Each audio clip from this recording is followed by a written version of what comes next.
guys, bumili kami ng mga ganyan. Anong tawag sa mga ganito, te? Armband. Armband. Armband. Ito, chugmas. Hindi pa nakapagod ba? Ito may foam. May foam. Merong, ito yung mga walang foam. Ito na yung mga napili namin. Ito na guys yung mga napili namin. Ito yung para sa anak ko. Ito yung para sa akin. Kung ano yung kinuha ko, yun din ang kinuha niyo. Yan, pag i-display nyo, ganito rin. Ilalagay nyo sa hanger clip. Ito mga pang motor daw to. Hand gloves.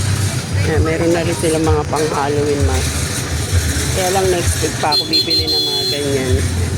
Unahin ko muna yung mga flag dahil para sa United Nations. Dito yan sa may Divisoria. Divisoria Mall yan, no? Sa gilid ng Divisoria Mall. Hilera sila dito. Ayan. Ayan ito, bodega sale na to. Bodega. Dito kami muna na unang namili. Ang aking anak ko.